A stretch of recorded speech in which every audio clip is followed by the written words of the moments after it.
Hello again to all of you, my subscribers, likers, sharers, and commenters. This is the Clates Garden Girl over here in Zone 10A, Florida. Today is Sunday, October 15th. I came outside a few minutes ago to dispose of some trash, and I thought, why not, utilize this opportunity to give you guys a little synopsis of some of the things that I actually add to my compost. All right, so a few months ago, I think it was probably in the month of August, I started a compost bin and I did a recording of the things I was adding in that compost bin. I did not get the chance, guys, to actually upload. As a matter of fact, I think I did upload the video, and then I took it back down with the intention of editing it, but I didn't get the chance to. So I am just going to show you what this compost bin looks like currently, and then I'm going to go ahead and show you some of the things that I will be adding in a new compost. You see all of these bags, guys? I actually have things in these bags that I have to throw out, but I just can't find the time to do it sometimes. So what I will do, I'll just throw it in here, and when everything starts to decompose, I will just come back and throw it out in this bin. But this bin was literally full to the brim. This is what it looks like now after 2 months. All right, so let me go ahead now and go back to the area where I will be doing the new compost. So these barrels currently have some bell peppers in them. I believed I harvested some bell peppers a few days ago. They are very, very tiny. They are not getting bigger than this.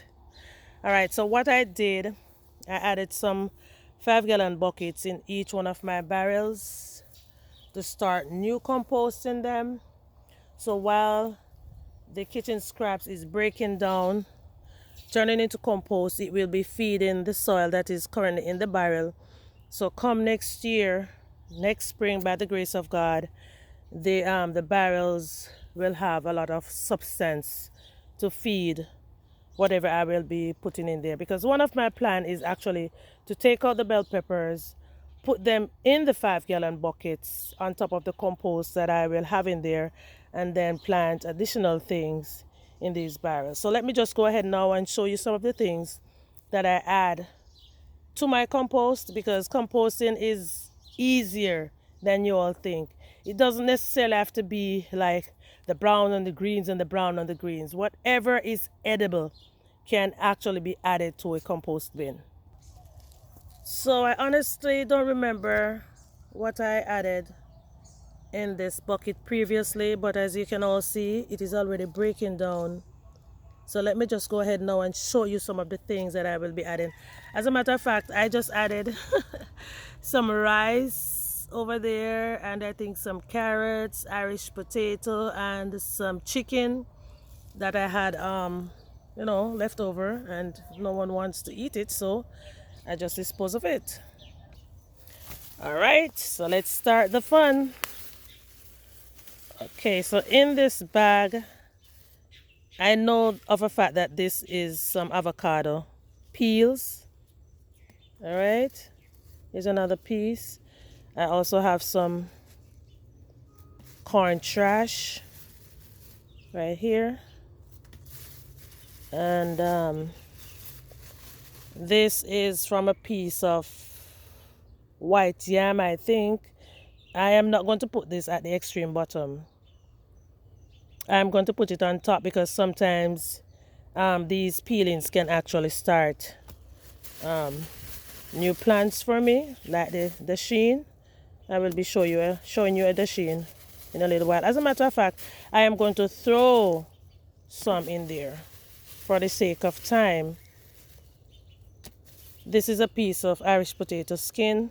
That too can actually start new plants for us. And I also have some carrot skins in there. As I was saying previously, guys, anything that is edible can be added to your compost. It doesn't have to be any brown and greens and brown and greens. These are some pistachio shells. I am not sure how long those will actually take to break down, but I am adding them in there. And I think I can also see some pumpkin skins. Yes. So this is a piece of pumpkin skin. I am just going to throw everything in and go on to my next bag. Okay, so in this bag I have some watermelon skins. I was actually saving this to make a juice, but I need the space in my freezer to store other things. So I took them out yesterday. And in this one I have some rice and corn. Throwing it all in. After a few days I will come back to check on it to see how fast this is actually breaking down. Alright, so in this one I have some paper napkins, and I know this is banana. This is some banana skins, guys. What I normally do after peeling my bananas, I will chop the skins real small and put them in a bag. Oh, and I can also see some eggshells. How did I miss this? Here I have some eggshells as well. All right, let's check out this bag, and then I will just move along to the other 5-gallon buckets.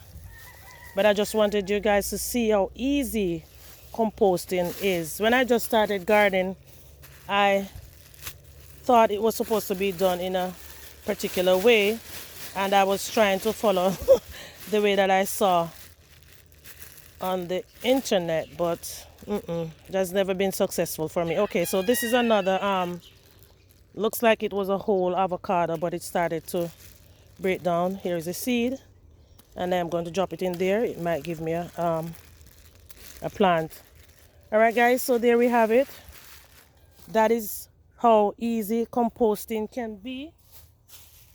Whether you are starting a garden for the very first time, if you have an existing garden, trust me, all you have to do is just to get all your kitchen scraps that was edible and throw them in an area or in a container. Just leave it there and it will break down and make you some great soil. I see people coming up with all different sorts of compost bins, the one that you have to spin and the ones that you have to check the temperature. I am not saying that cannot work, but I ain't got no time for that. I do not have the time for that. I hardly have time to maintain my garden sometimes, much less to be going through that whole lot of shenanigans. Here I have some more eggshells, and this is from grapevine and some onion peelings. All right, guys, so please feel free to try out this composting method. It is very, very easy and convenient. Anybody can do it. Anyone can do this at all. As I said, whenever this all of this starts to break down, whatever juice is coming from it, it's going to go in my barrel, so my soil is going to be very rich for spring when I want to start growing other stuff in here. All right, and another thing that you can all do, guys, is to break leaves from existing plants, like this pigeon pea plant I have here.